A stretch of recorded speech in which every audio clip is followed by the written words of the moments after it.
नमस्कार, जय हिंद, राम राम सभी बच्चों को। कैसे हैं आप सभी? उम्मीद करता हूं अच्छे होंगे, स्वस्थ होंगे, बेहतर होंगे। मैं आप सभी का एजुकेटर संदीप सिवात स्वागत करता हूं आप सभी प्यारे बच्चों का आज के अपने इस हरियाणा जीके लाइव सेशन में। तो जितने भी बच्चे लाइव जुड़ चुके हैं, उम्मीद करता हूं ऑडियो वीडियो एकदम परफेक्ट होगी, क्लियर होगी, ओके होगी। और आज से पहले बच्चों जो अपनी क्लासेज हुई हैं अच्छे तरीके से आप लोगों के समझ में भी आया होगा। और कल की क्लास में हमने डिस्कस किया था हरियाणा के तमाम बांधों को और साथ के साथ कुछ दक्षिण हरियाणा अपवा तंत्र के अंतर्गत आने वाली नदियों को भी हम डिस्कस कर चुके थे।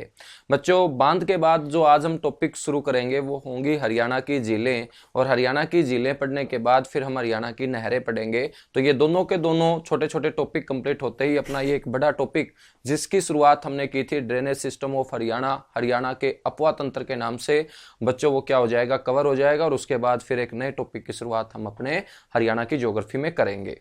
चलेगा, फिर स्टार्ट करते हैं। तो सबसे पहले जो आज की क्लास में हम डिस्कस करने वाले हैं वो हरियाणा की झीलों को डिस्कस करने वाले हैं।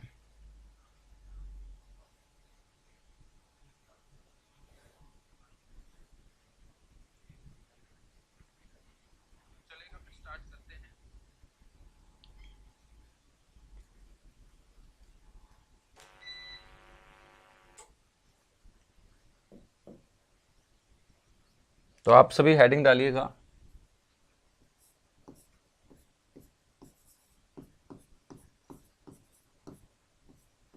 झील जिसे हम इंग्लिश में बोलते हैं लेक। मेरे बच्चों, हम बात करें कि झील की क्या डेफिनेशन होती है, किसे बोलते हैं हम झील। जिस गांव से आप आते हैं उस गांव के अंदर भी आपको छोटे छोटे पानी के गड्ढे नजर आते होंगे, और उन पानी के गड्ढों को हम क्या बोलते हैं, गांव के लोग उसे जोहड़ बोल देते हैं, तालाब बोल देते हैं। तो बच्चों, वही जोहड़ वही तालाब शहर में आके क्या कहलाता है, झील कहलाता है। तो झील होती क्या है, large amount of water surrounded by land, पानी का बहुत बड़ा भाग जिसके चारों ओर सथल भाग जुड़ा हो मेरे बच्चों, उसी को क्या कहा जाता है, उसी को झील कहा जाता है, लेक कहा जाता है। तो लेक की डेफिनेशन जो होगी वो आपसे पेपर में तो नहीं पूछी जाएगी, लेकिन फिर भी आपको पता होना चाहिए कि पानी का वो क्षेत्र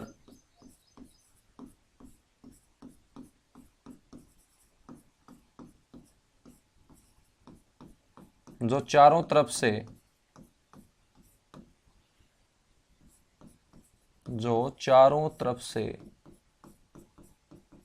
स्थल भाग से घिरा हो।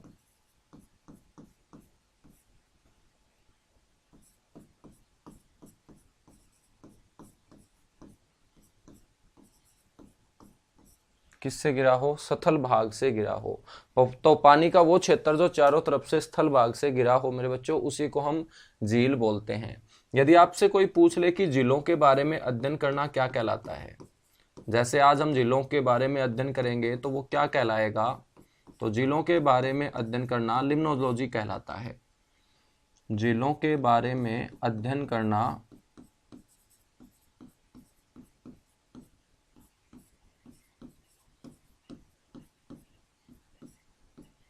क्या कहलाएगा बच्चों, लिम्नोलॉजी कहलाएगा।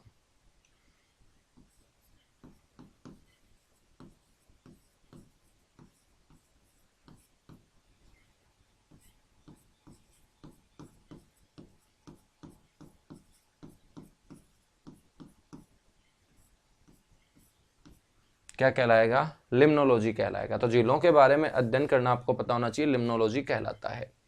अपने हरियाणा के अंदर एक बार क्वेश्चन पूछा गया था कि हरियाणा में मुख्यतः कितनी झीलें हैं। देखिएगा, वैसे तो झीलों को कभी काउंट नहीं किया जा सकता है, कितनी झीलें होती हैं झीलों को कभी काउंट नहीं किया जा सकता, क्योंकि पानी के भरे हुए गड्ढों को कभी काउंट किया ही नहीं जा सकता है। तो मेरे बच्चों, हम बात करें तो हरियाणा में जो मुख्यतः झीलों की संख्या है,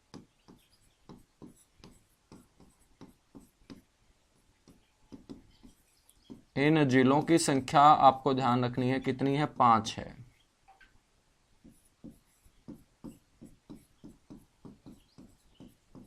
हरियाणा में मुख्यतः जिलों की संख्या कितनी है, 5 है। ठीक है सर, ये कौन कौन सी 5 जिले हैं? यदि हम हरियाणा की मुख्यतः 5 जिलों के बारे में बात करें तो एक झील है मेरे बच्चों दमदमा झील,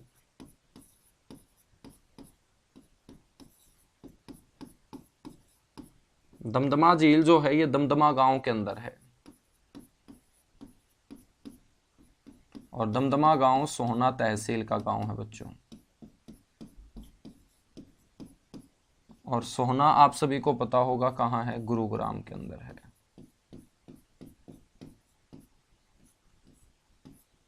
सोहना कहाँ है, गुरुग्राम के अंदर है। ठीक है, ये जो दमदमा है, जिसके नाम में ही दम है उसके काम में भी दम है, तो आपको पता होना चाहिए कि ये प्रदेश की सबसे बड़ी प्राकृतिक झील है।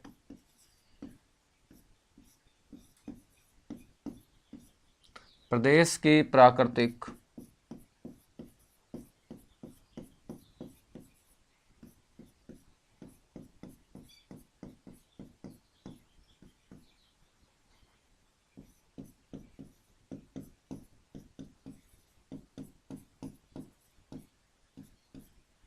प्रदेश की प्राकृतिक सबसे बड़ी झील है। सर इसका जो क्षेत्र है वो कितना है, तो मेरे बच्चों इसका क्षेत्र आपको ध्यान रखना है लगभग 3000 एकड़। तो लगभग 3000 एकड़ के अंदर मेरे बच्चों ये फैली हुई है। कितने हजार एकड़ के अंदर, लगभग 3000 एकड़ के अंदर ये फैली हुई है दमदमा झील। ठीक है, दमदमा के बाद सेकंड जो झील है वो आपको ध्यान रखनी है। दमदमा के बाद सुल्तानपुर झील। इन मुख्य 5 झीलों में एक झील है आपकी सुल्तानपुर झील, और ये जो सुल्तानपुर झील है बच्चों, ये सुल्तानपुर गांव के अंदर है।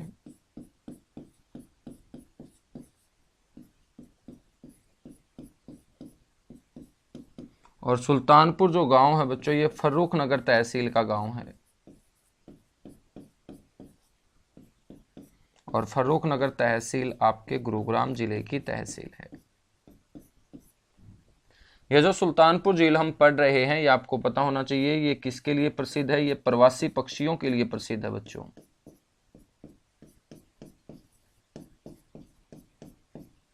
प्रवासी पक्षियों हेतु ये क्या है आपकी, फेमस है, प्रसिद्ध है।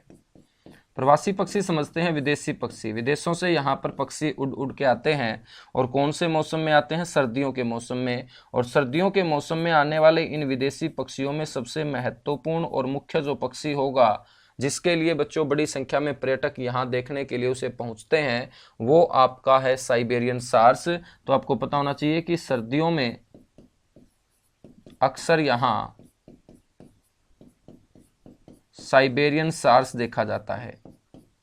कौन सा सार्स, साइबेरियन सार्स। साइबेरिया रूस देश का वो हिस्सा है जो एशिया महाद्वीप में आता है, उसी को हम साइबेरिया बोलते हैं। ये अपने एशिया महाद्वीप का सबसे ठंडा क्षेत्र है। जब वहाँ ठंड ज़्यादा होती है तो बच्चों वहाँ से पक्षी निकलना शुरू कर देते हैं, और निकलने वाले इन पक्षियों में एक आपका सार्स नाम का परिवार है, और ये साइबेरियन सार्स का परिवार जो है ये उड़ के अपने भारत के अंदर आता है। भारत में अपने हरियाणा के बिंडावास झील और सुल्तानपुर गाँव के अंदर बनी हुई इस झील के अंदर अपना ये काफ़ी समय गुजारने का काम करता है। तो सर्दियों में अक्सर साइबेरियन सार्स जो है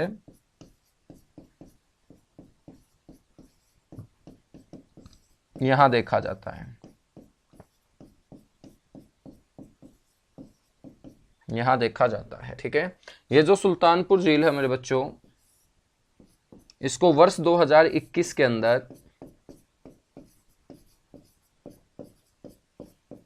रामसर स्थलों की सूची में शामिल किया गया है।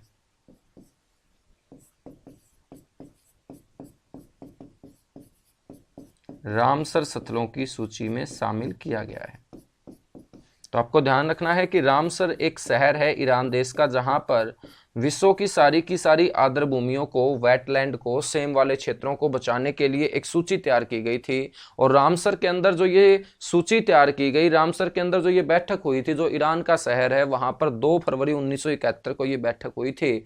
और बच्चों सबसे पहले उन स्थानों की सूची तैयार की गई इनको सबसे पहले बचाया जाना जरूरी समझा, और इन सूची को हम क्या बोलते हैं, रामसर स्थल की सूची बोलते हैं। तो रामसर स्थल की सूची से मतलब है उन स्थानों की सूची जो आर्द्र भूमियां हैं दुनिया के अंदर। तो अपने हरियाणा के अंदर बच्चों जो टोटल नंबर ऑफ वेटलैंड है, जो कुल आर्द्र भूमियां है, वो 1441 हैं। लेकिन उन 1441 आर्द्र भूमियों में से हम बात करें तो अंतर्राष्ट्रीय स्तर पे जो मान्यता मिल चुकी है अपने हरियाणा के आर्द्र भूमियों को, वो 2 हैं। उन 2 में एक झील है अपनी सुल्तानपुर झील, जिसको वर्ष 2021 में इन स्थलों की सूची में शामिल किया गया, और वर्ष 2021 में ही सुल्तानपुर के साथ साथ बिंडावास झील को भी रामसर स्थलों की सूची में शामिल किया गया है। ठीक है, तो इसे अंतर्राष्ट्रीय स्तर पे मान्यता मिल चुकी है। नेक्स्ट आपको ध्यान रखना है कि प्रदेश के अंदर सबसे ज्यादा पर्यटक जिस झील के ऊपर पहुंचते हैं वो झील आपकी सुल्तानपुर ही है।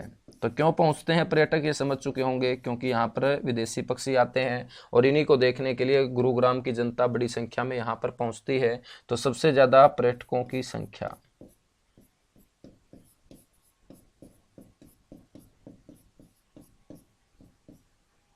इसी झील पर।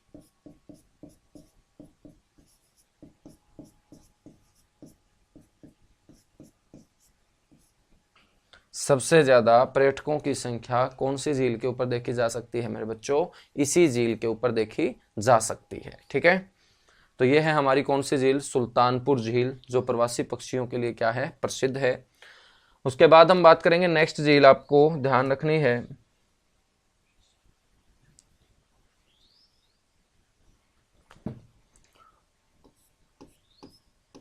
वो है मेरे बच्चों बिंडावास झील।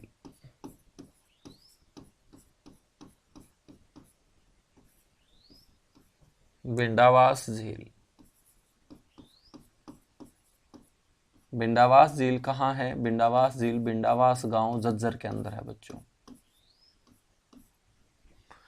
और ये जो बिंडावास झील है इसको सुंदर झील के नाम से भी जाना जाता है।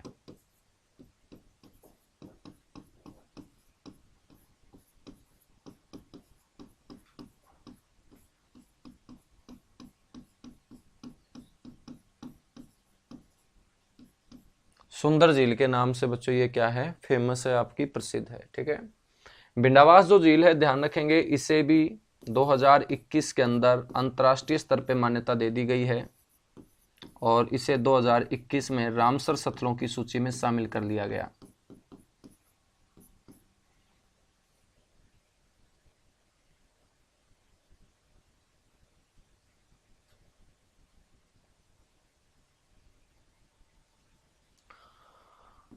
रामसर स्थलों की सूची में शामिल किया गया है।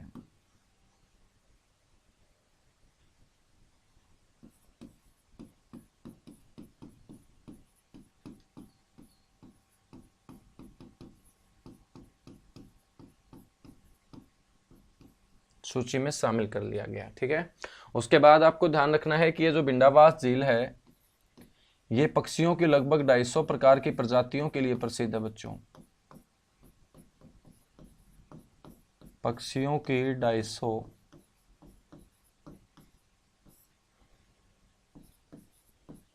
प्रकार की प्रजातियों के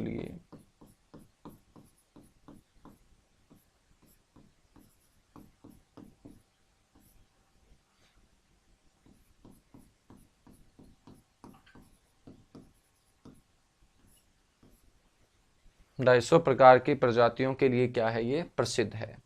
हम बात करें तो वर्ष 2009 के अंदर इसे बर्ड सेंचुरी का दर्जा भी दिया गया। वर्ष 2009 में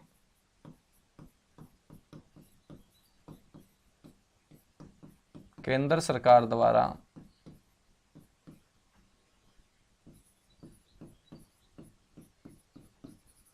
बच्चों पक्षी विहार का दर्जा इसको दे दिया गया, बर्ड सेंचुरी का दर्जा इसे दे दिया गया।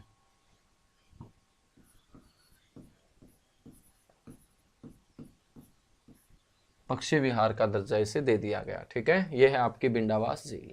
बिंडावास जो झील है ये आपको एक पॉइंट और ध्यान रखना है, ये प्रदेश की सबसे बड़ी आर्द्रभूमि है। प्रदेश की सबसे बड़ी आर्द्रभूमि,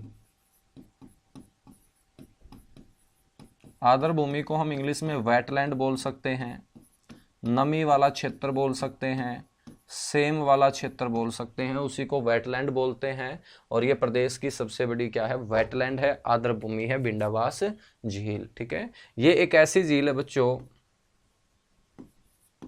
जिसमें छोटे छोटे टापू भी बने हुए हैं, जिसमें छोटे छोटे टापू, टापू का मतलब होता है द्वीप, यानी कि पानी के ठीक बीचों बीच ऊपर की ओर उभरे हुए जमीनी भाग क्या कहलाएंगे, आइलैंड कहलाएंगे, द्वीप कहलाएंगे। तो ऐसी झील जिसमें छोटे छोटे द्वीप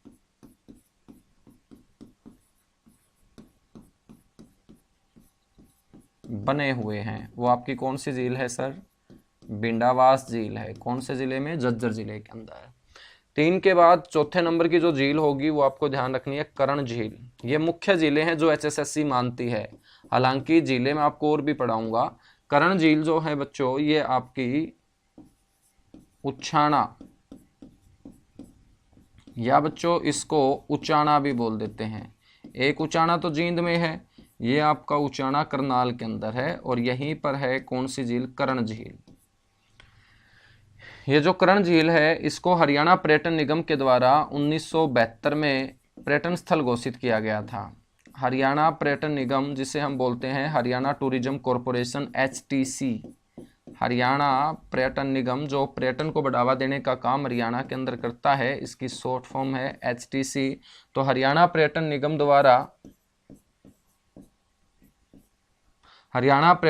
द्वारा बच्चों इसे वर्ष 1972 के अंदर क्या घोषित कर दिया गया? पर्यटन स्थल घोषित कर दिया गया।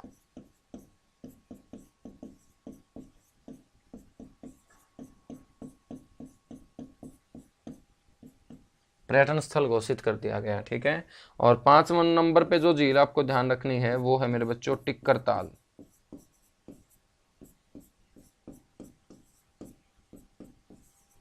और ये टिक्कर ताल जो झील है ये आपकी मोरनी के अंदर है।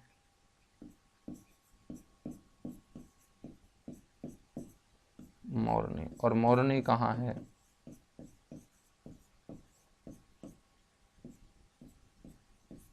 मोरनी है सर पंचकुला के अंदर, ठीक है। तो HSSC ने एक बार आपसे क्वेश्चन पूछा था कि हरियाणा में मुख्यतः कितनी जिले हैं, तो यदि दोबारा से ये क्वेश्चन रिपीट हो जाता है मेरे बच्चों तो आंसर कितना होगा आपका? 5 होगा। कितना होगा? 5। लेकिन हो सकता है दोबारा आपसे नंबर ऑफ लेक ना पूछे, क्योंकि कभी भी झीलों को काउंट नहीं किया जा सकता है, क्योंकि झील जो होती है वो एक गड्ढा होती है, और वो गड्ढा जिसके अंदर पानी भरा हो या वो गड्ढा सूखा हो उसी को हम क्या बोल सकते हैं? झील बोल सकते हैं। और अपने हरियाणा में पता नहीं ऐसे कितने गड्ढे होंगे।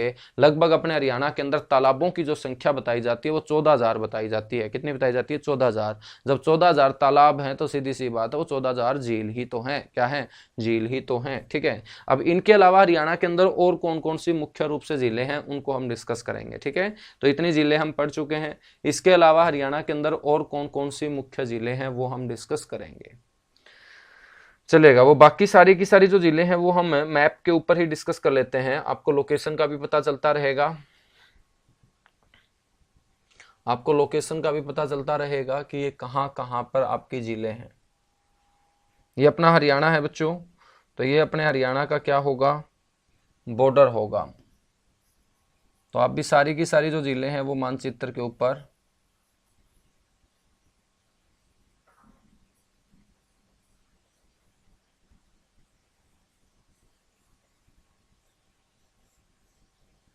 तो हेडिंग डाल लीजिएगा हरियाणा की सभी जिले। तो जितनी और अन्य महत्वपूर्ण जिले हैं 25 से लेके 30, वो सारी की सारी जिले बच्चों अभी हम मानचित्र के ऊपर क्या करेंगे? डिस्कस करेंगे।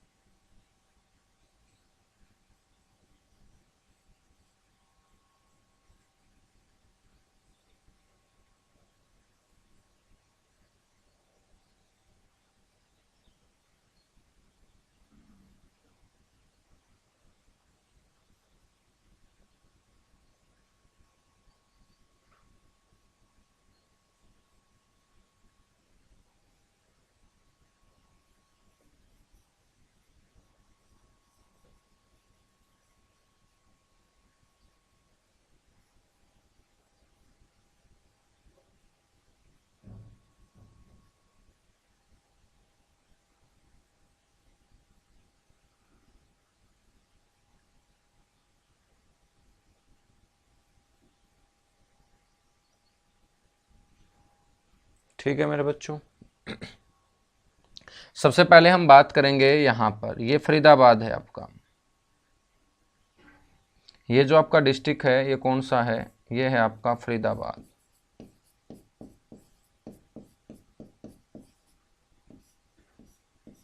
और मेरे बच्चों फरीदाबाद के अंदर कौन कौन सी जिले हैं?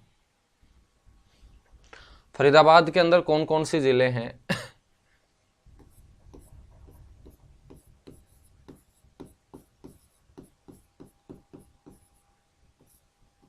तो सबसे पहले आपको ध्यान रखना है बड़खल झील।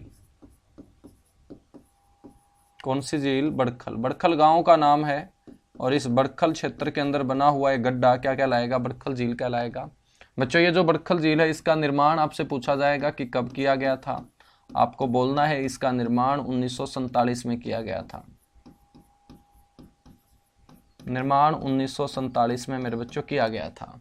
किस पर्पज से किया गया था? आपको ध्यान रखना है सिंचाई के उद्देश्य से। आपसे पर्पज भी पूछेगा कि ये जो बनाया गया था गड्ढा, पानी का जो खोदा गया था गड्ढा, ये किस उद्देश्य से? आपको बोलना है कि सर सिंचाई के उद्देश्य से, इरिगेशन पर्पज से इसका निर्माण किया गया था, सिंचाई के उद्देश्य से। हम बात करें तो ये जो बड़खल झील है इसका निर्माण जो किया गया था बच्चों वो अरावली की दो छोटी छोटी पहाड़ियों को काट कर किया गया था।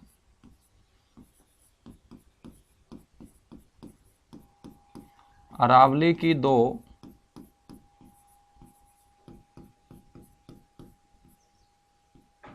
छोटी छोटी पहाड़ियों को काटकर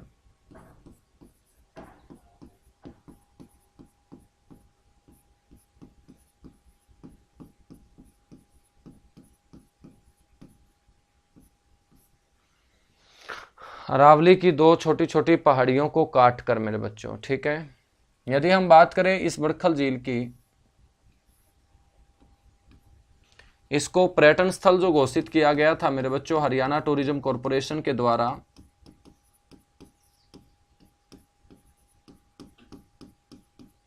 वो वर्ष 1969 के अंदर।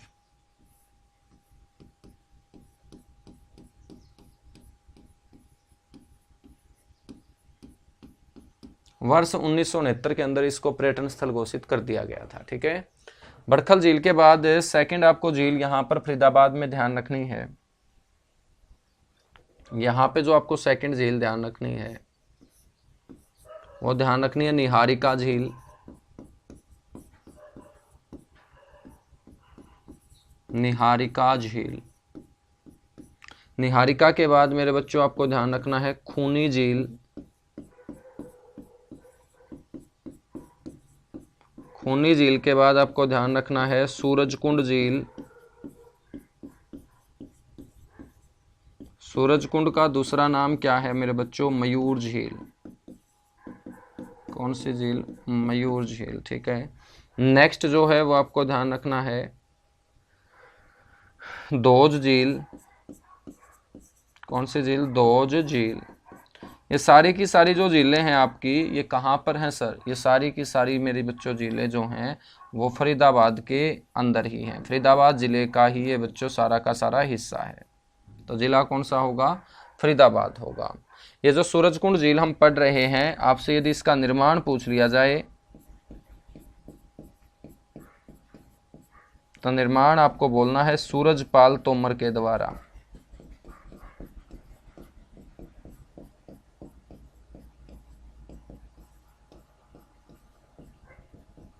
सूरजपाल तोमर के द्वारा मेरे बच्चों इसका निर्माण करवाया गया है, ठीक है।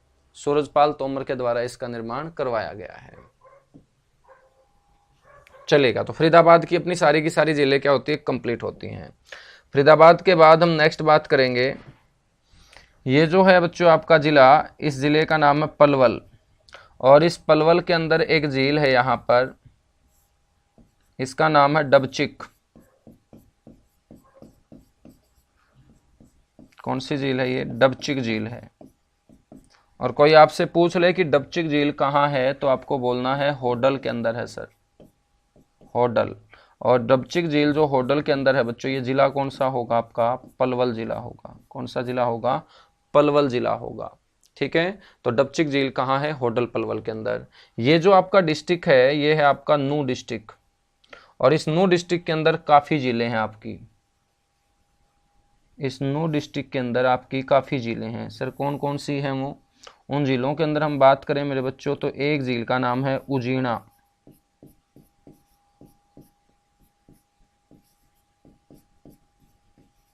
उजीना झील। एक का नाम है बच्चों चंदीला,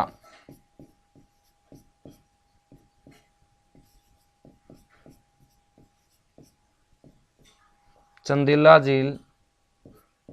एक का नाम है कोटला,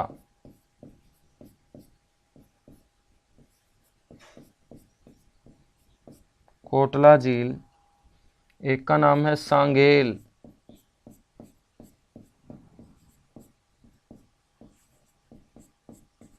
उजीना झील, चंदीला झील, कोटला झील, सांगेल झील। बच्चों ये सारी की सारी जो झीलें हैं आपकी, ये कहाँ है? नू जिले के अंदर। क्योंकि ये जो जिला हम पढ़ रहे हैं ये कौन सा जिला है?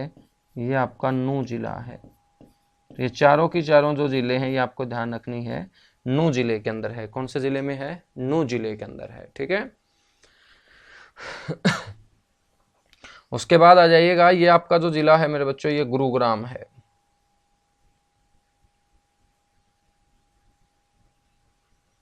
ठीक है, ये आपका जो जिला है ये गुरुग्राम है। और इस गुरुग्राम जिले के अंदर कौन कौन सी जिले हैं आपकी बच्चों? एक तो हमने पढ़ी सुल्तानपुर झील,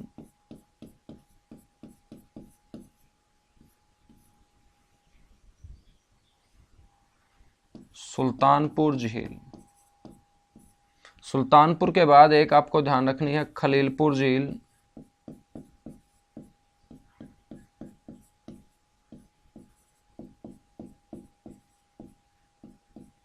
खलीलपुर झील। एक आपको ध्यान रखनी है बसई,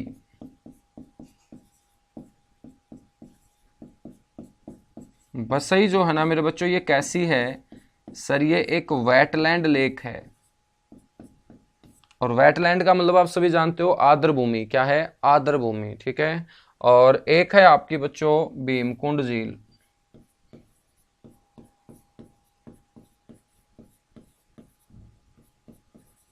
भीमकुंड झील। भीमकुंड झील का जो दूसरा नाम है ये बड़ा इंपॉर्टेंट है,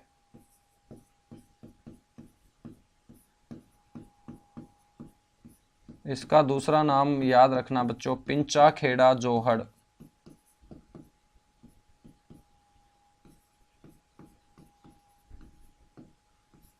पिंचा खेड़ा जोहड़ के नाम से इसे पुकारा जाता है। ठीक है। भीमकुंड झील का दूसरा नाम क्या है? पिंचा खेड़ा जोहड़। और ये हमारा जो डिस्ट्रिक्ट है ये कौन सा डिस्ट्रिक्ट है? ये हमारा डिस्ट्रिक्ट है सर गुरुग्राम।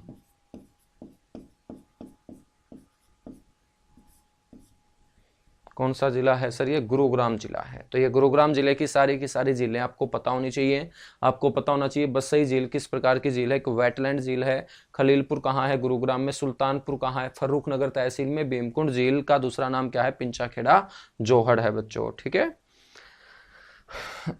चलेगा उस साइड है। अब हम आते हैं सिरसा की साइड। ये देखिएगा सिरसा, सिरसा के अंदर आपको ध्यान रखना है,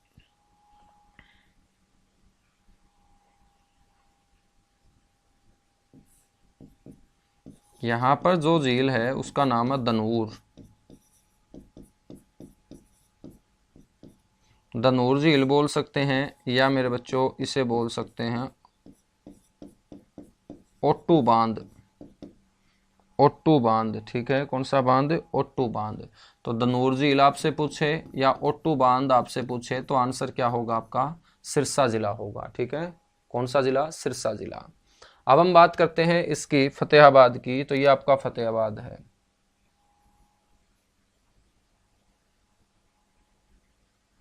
और फतेहाबाद के अंदर मेरे बच्चों एक झील है,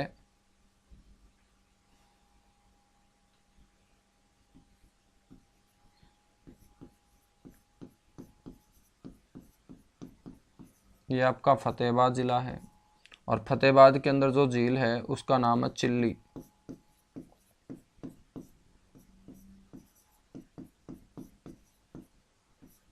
कौन सी झील? चिल्ली झील। ठीक है। यदि वहां पे दिखाई नहीं दे रहा है तो मैं यहां लिख देता हूं, ध्यान रखेंगे चिल्ली झील कहाँ है? फतेहाबाद के अंदर। तो मानचित्र पे जो दिखाई नहीं देगा उसको मैं यहां लिख देता हूं बच्चों। ठीक है। उसके बाद है आपका ये हिसार,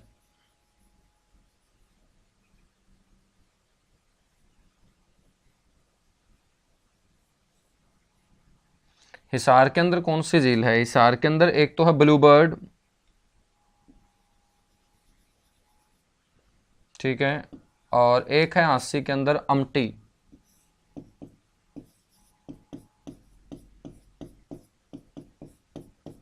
अमटी तालाब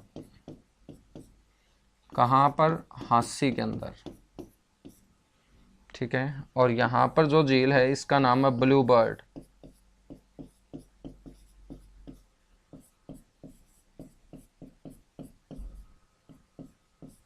ये कहाँ है बच्चों? हिसार के अंदर। कहाँ है? हिसार के अंदर, ठीक है।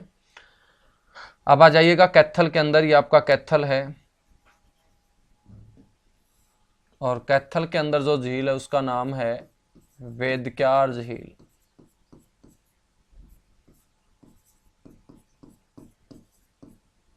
कौन सी झील मेरे बच्चों?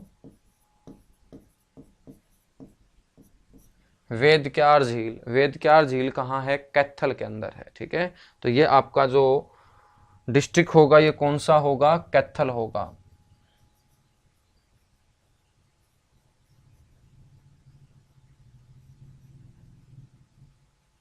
कैथल के बाद आ जाइएगा कुरुक्षेत्र। ये आपका कुरुक्षेत्र है,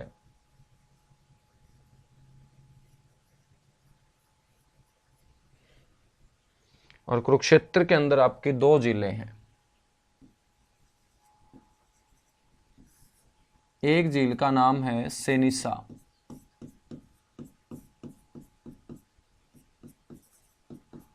एक झील का नाम क्या है? सेनिसा। और जो दूसरी झील है बच्चों इसका नाम है बीबीपुर।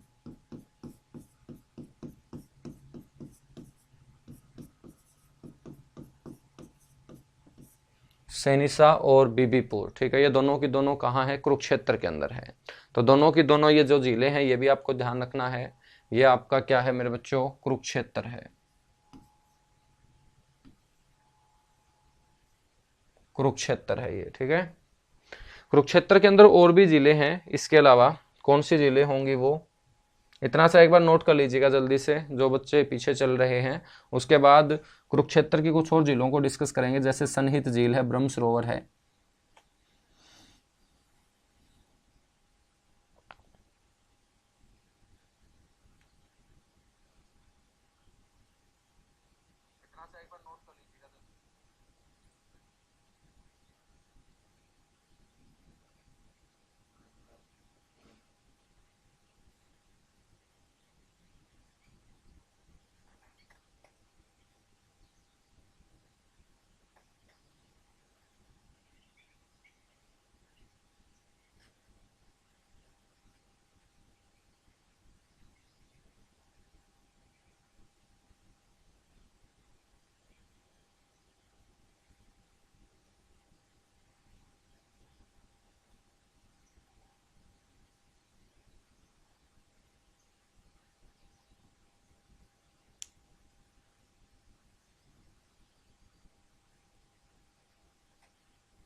चलेगा बच्चों, नोट कर चुके होंगे आप लोग, है ना।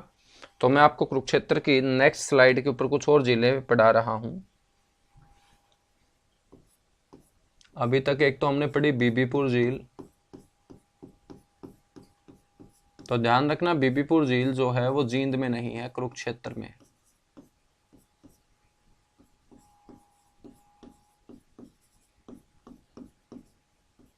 बीबीपुर झील। बीबीपुर झील के बाद नेक्स्ट आपको ध्यान रखना है सेनिसा झील।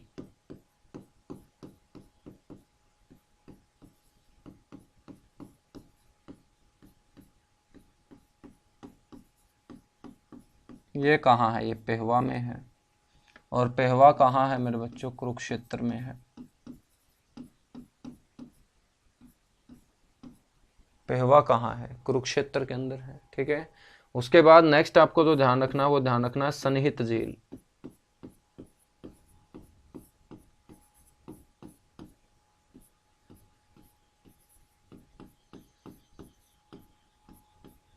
सन्निहित झील, सन्निहित झील भी कहाँ है? ये भी आपकी कुरुक्षेत्र के अंदर है। बच्चों इसका नाम सन्निहित क्यों पड़ा है? क्योंकि ये 7 पवित्र नदियों का संगम बताई गई है। तो ध्यान रखेंगे, आपसे क्वेश्चन पूछेगा कि कौन सी वो झील है जो 7 पवित्र नदियों का संगम मानी जाती है।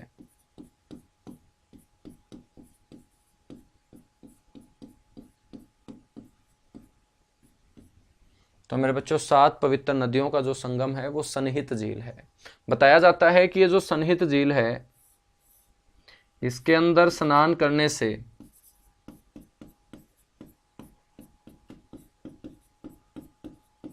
इसमें स्नान करने से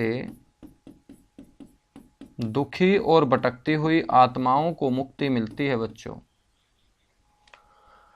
दुखी व भटकती हुई आत्माएं, भटकती हुई आत्माएं तो हर जगह देखी जा सकती है ना, कहीं पर भी देख लेना, भटकती हुई आत्माएं तुम्हें मिल जाएंगी। तो इसमें स्नान करने से दुखी व भटकती हुई आत्माओं को क्या मिलती है? मुक्ति मिलती है।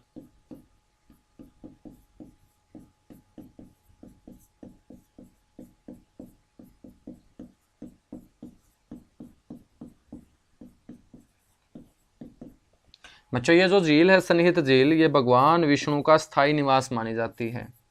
हरियाणा के अंदर ऐसी कौन सी झील है जो भगवान विष्णु का स्थायी निवास मानी जाती है? वो आप बोलेंगे सन्निहित झील है। भगवान विष्णु का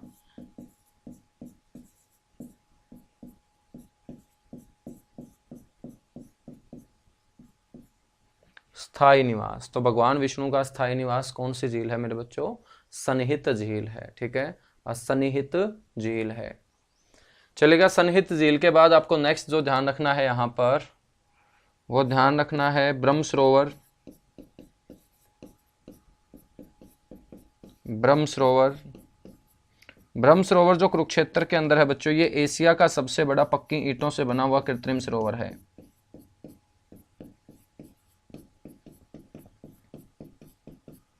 एशिया का सबसे बड़ा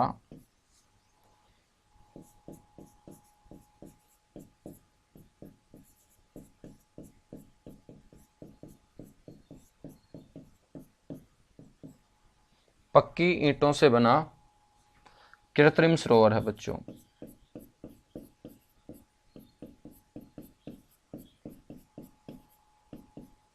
ध्यान रखेंगे, अबुल फजल द्वारा, अबुल फजल अकबर के 9 रत्नों में से एक रहे, अकबर के दरबारी कवि रहे अबुल फजल। अबुल फजल द्वारा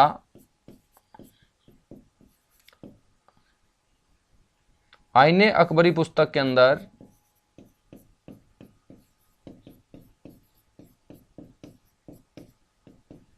आईने अकबरी में बच्चों इसे लघुरूप सागर के नाम से पुकारा है।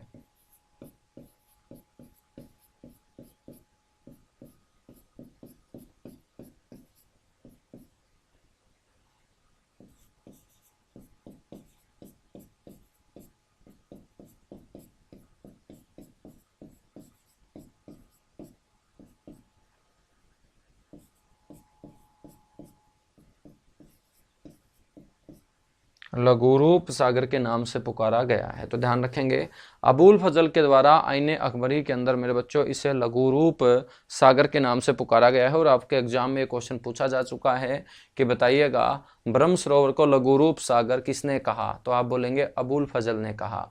आपसे पूछ ले कौन सी पुस्तक में कहा, तो आंसर होगा आईने अकबरी के अंदर कहा। ठीक है, इसका जो वर्णन है ब्रह्म सरोवर का, वो बच्चों किताबुल हिंद में भी मिलता है।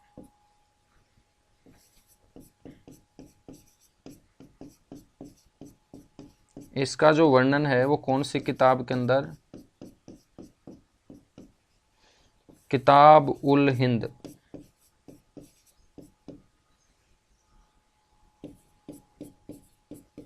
नामक पुस्तक में भी मिलता है। और ये जो पुस्तक लिखी गई थी ये किसके द्वारा लिखी गई थी? ये पुस्तक लिखी गई थी अल-बेरूनी के द्वारा। अल-बेरूनी जो है वो इतिहासकार हुए हैं मेरे बच्चों, महमूद गजनी के साथ वो भारत आए थे। वही महमूद गजनी जिसने भारत के ऊपर कितनी बार आक्रमण किया था? 17 बार आक्रमण किया था। तो बच्चों उसके द्वारा भारत भ्रमण के लिए जो यात्रा वृत्तांत उनका लिखा गया वो किताब उल हिंद के अंदर ही लिखा गया। और किताब उल हिंद के अंदर उन्होंने इस ब्रह्म सरोवर की महिमा का गुणगान करने का क्या किया? काम किया। ठीक है। ब्रह्म सरोवर जो है आपसे पूछ ले कि इसकी खुदाई सबसे पहले किसके द्वारा की गई थी? तो ब्रह्म सरोवर की खुदाई सबसे पहले आर्यवंशी कुरुओं के द्वारा की गई थी।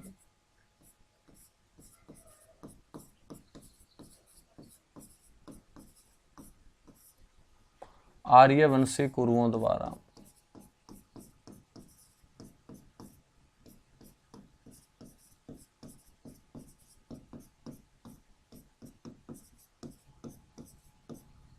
आर्यवंशी कुरुओं के द्वारा इसकी खुदाई सबसे पहले की गई थी। ठीक है बच्चों, ये किसको समर्पित है? इसके आगे जो जोड़ा गया ब्रह्म शब्द है ये भगवान ब्रह्मा को समर्पित है।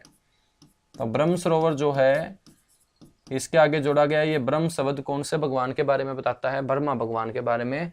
तो भगवान ब्रह्मा से बच्चों ये क्या होगा? आपका संबंधित होगा।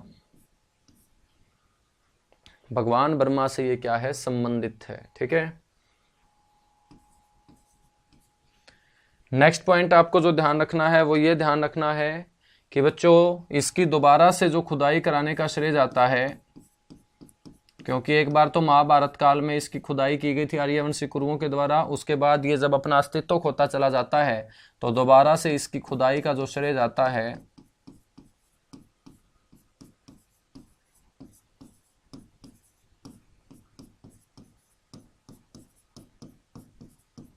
बच्चों वो जाता है थानेसर के जिलाधीश लर्किन को।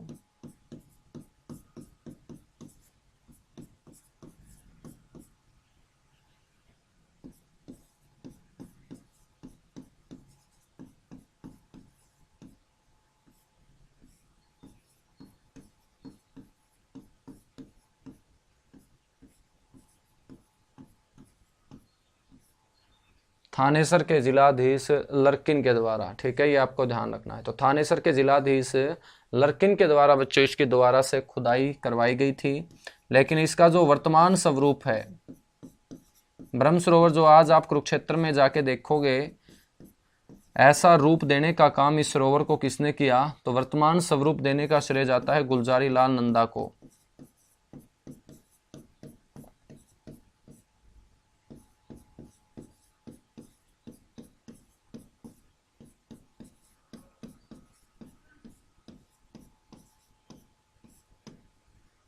वर्तमान जो स्वरूप है बच्चों, ये देने का श्रेय किसे जाता है? गुलजारी लाल नंदा को जाता है। यदि हम बात करते हैं ब्रह्म सरोवर के बारे में और बातें, तो आपको पता होना चाहिए कि इस सरोवर को जो पानी की आपूर्ति देता है, इस सरोवर को पानी जो प्रदान करती है वो कौन सी नहर करती है? वो मेरे बच्चों नरवाणा नहर करती है। नरवाणा जो ब्रांच है, नरवाणा जो कैनाल है, नरवाणा जो नहर है, ये बाखड़ा नहर से निकाली गई है। और बाखड़ा नहर से निकाली गई ये नरवाणा नहर ही बच्चों इस सरोवर को पानी देने का क्या करती है? काम करती है। ये आप लोगों को पता होना चाहिए। ब्रह्म सरोवर जो है ये दुर्योधन के छिपने का भी सुरक्षित स्थान रहा है। तो ध्यान रखेंगे, युद्ध के दिनों में दुर्योधन सबसे ज्यादा बार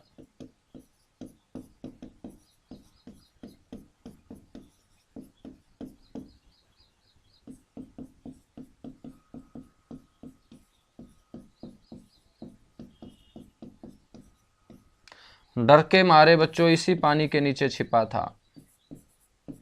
डर के मारे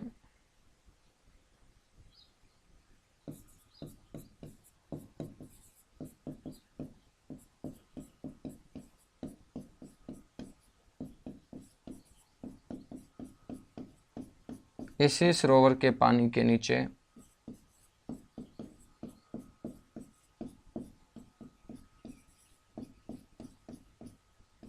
छिपा था।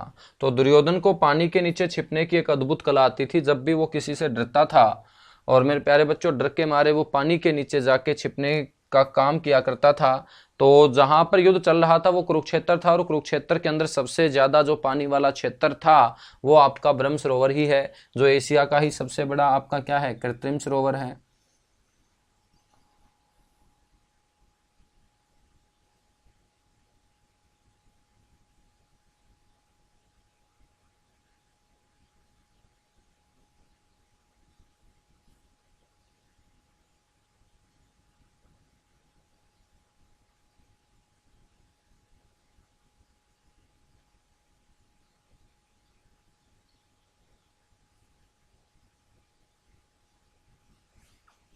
तो जल्दी से इसको नोट कीजिएगा बच्चों। इसके बाद एक सरोवर और पढ़ेंगे, ज्योतिसर सरोवर। यहाँ पर एक ज्योतिसर सरोवर भी है, बड़ा इंपॉर्टेंट सरोवर है वो भी।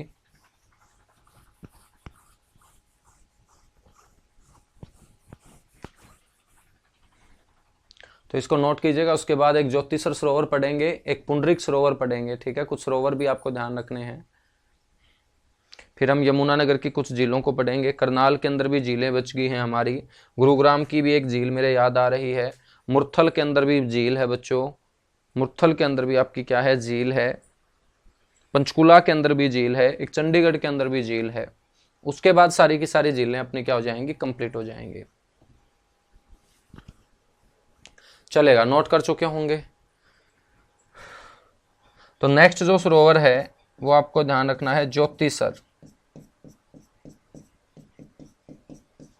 ज्योतिसर सरोवर कहाँ है सर, ये थानेसर के अंदर है बच्चों।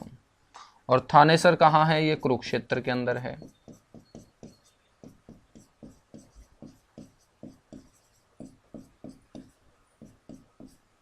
ये कहाँ है, कुरुक्षेत्र के अंदर है। ज्योतिसर जो सरोवर है ये कौन सा स्थान है, ये वो स्थान है जहां पर श्री कृष्ण भगवान के द्वारा अर्जुन को गीता का उपदेश दिया गया था। और श्री कृष्ण द्वारा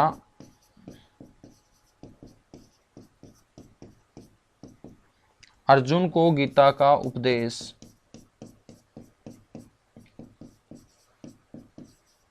और वहीं पर बना हुआ है ये सरोवर जिसका नाम है ज्योतिसर सरोवर। बच्चों इस ज्योतिसर सरोवर की लंबाई आपसे पेपर में पूछी जाती है कि इसकी जो लंबाई है वो सर कितनी है, तो आपको बोलना है इसकी लंबाई 1000 फीट है, ठीक है। ये जो गीता का उपदेश देने का काम किया था भगवान श्री कृष्ण ने अर्जुन को, ये कौन से पेड़ के नीचे, बरगद के पेड़ के नीचे। बरगद या हम बोलेंगे वट वृक्ष।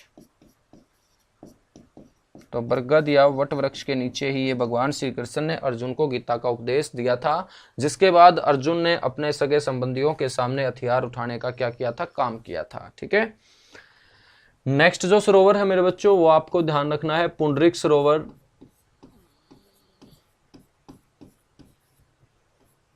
नेक्स्ट जो सरोवर है वो कौन सा सरोवर है, वो पुंडरिक सरोवर है। और पुंडरिक जो सरोवर है ये कहां पर है, ये पुंडरी के अंदर है। पुंडरी जो है मेरे बच्चों ये कैथल जिले के अंदर है। इस पुंडरिक सरोवर को जो पानी प्रदान किया जाता है वो नरवाना नहर के द्वारा ही प्रदान किया जाता है। तो इसको जो जल प्रदान किया जाता है वो कौन सी नहर के द्वारा, सर नरवाना ब्रांच के द्वारा। जो ब्रह्म सरोवर को पानी देती है वो इस पुंडरिक सरोवर को भी पानी देती है। बच्चों पहले ग्रंथों के अंदर इस सरोवर को लेके मान्यता ये मानी जाती है कि सतयुग से लेकर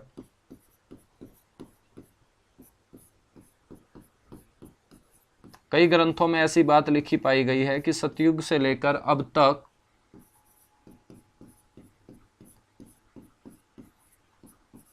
इसका पानी एक बार भी नहीं सूखा है। इसका जो पानी है वो एक बार भी नहीं सूखा है।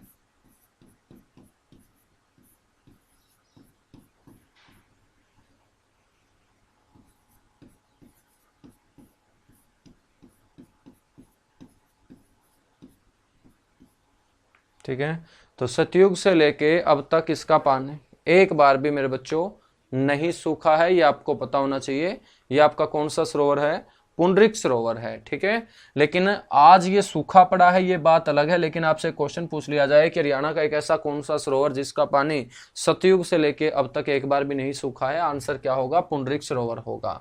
मेरे बच्चों पुंडरिक सरोवर के बाद आपको ध्यान रखना है, मैंने आपको एक डैम भी पढ़ाया था, ताजेवाड़ा बांध। ये ताजेवाड़ा बांध भी तो बच्चों आपका क्या होगा, एक झील ही होगा। ये हम कहाँ पढ़े थे, यमुनानगर जिले के अंदर, यमुनानगर के अंदर। नेक्स्ट बच्चों एक झील जो है आपकी वो है चक्रवर्ती झील।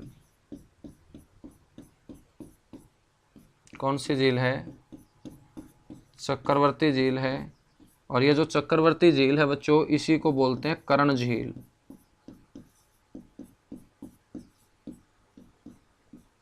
ये आपकी कहाँ है सर, ये हमारी है उचाना करनाल के अंदर।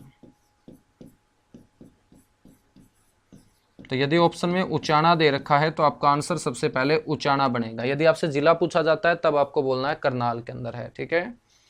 और हमने बात ये कर चुके हैं कि 1972 में इसे पर्यटन स्थल घोषित किया गया था। उसके बाद एक झील है मेरे बच्चों, तिलियार झील।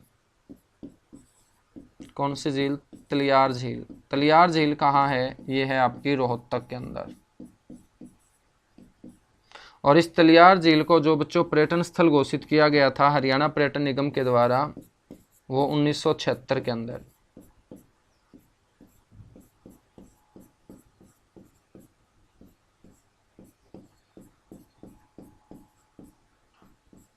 तो हरियाणा पर्यटन निगम द्वारा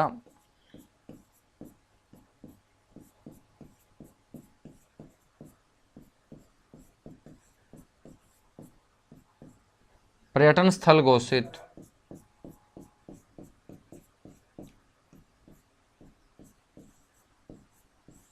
वो आपको ध्यान रखना है 1976 के अंदर, 1976 के अंदर, ठीक है। चलिएगा बच्चों, नेक्स्ट जो झील है वो है हमारी डाबर झील।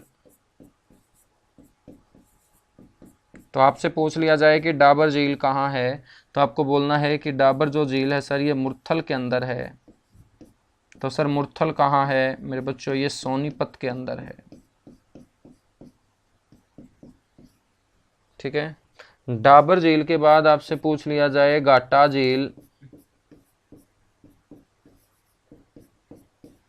तो मेरे बच्चों घाटा झील कहाँ है, ये गुरुग्राम के अंदर है सर।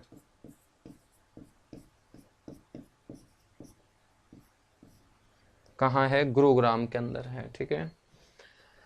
नेक्स्ट जो झील है वो आपको ध्यान रखना है टिक्करताल झील।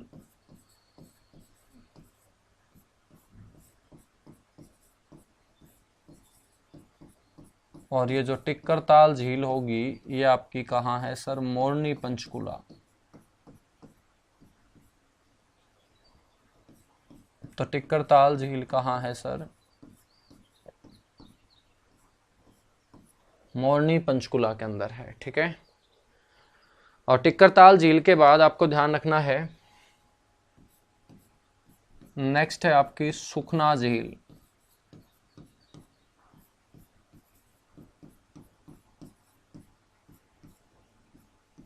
ये आपकी कहाँ है, ये हरियाणा पंजाब की राजधानी चंडीगढ़ में है सर। ये जो सुखना झील है हमारी, ये ध्यान रखेंगे शिवालिक पहाड़ियों की तलहटी के अंदर बनी हुई एक खूबसूरत झील है। शिवालिक श्रेणी की तलहटी में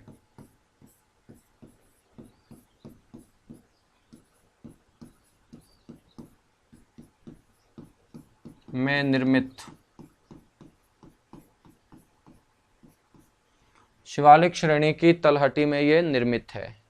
जब ये निर्मित है तो इसका निर्माण सर कब किया गया मेरे बच्चों, इसका निर्माण किया गया था 1958 के अंदर, 1958 के अंदर।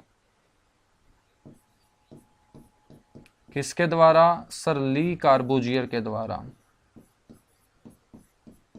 जिन्होंने चंडीगढ़ को डिजाइन किया है। जो चंडीगढ़ खूबसूरत शहर आपको बसा हुआ नजर आएगा, इसको खूबसूरती का ये जो दर्जा दिला है, इसको खूबसूरती की जो ये आकृति दी गई है बच्चों, ये ली कार्बूजियर के द्वारा दी गई है।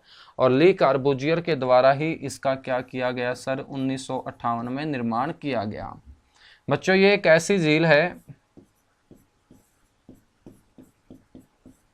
जिसको जीवित व्यक्ति का दर्जा भी प्राप्त हो चुका है। जिसको जीवित व्यक्ति, यानी कि जिस प्रकार से एक जीवित व्यक्ति को आप कोई भी हानि पहुंचाओगे, इस झील को हानि पहुंचाओगे, तो एक जीवित व्यक्ति के बराबर बच्चों हानि मानी जाएगी। तो जिसको जीवित व्यक्ति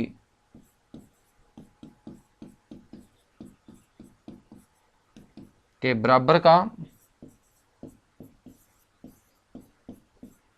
दर्जा मिल चुका है, वो कौन सी झील है? वो आपकी सुखना झील है। वो कौन सी झील है? सुखना झील है। तो ये मैं आप लोगों को हरियाणा की सारी झीलों से परिचय करवा चुका हूं। एक अमटी तालाब भी ध्यान रख लेना, अमटी तालाब ये हांसी के अंदर है।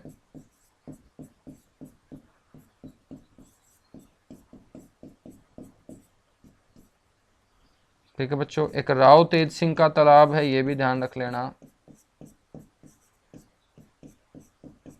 राव तेज सिंह का तालाब ये रेवाड़ी के अंदर है।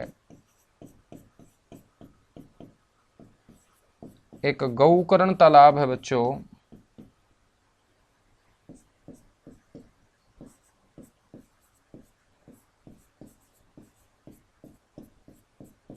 गौकर्ण तालाब ये आपका रोहतक के अंदर है।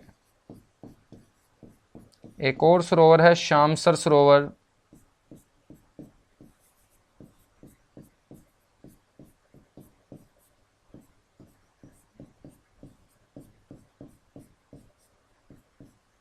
ये आपका चरखी दादरी के अंदर है।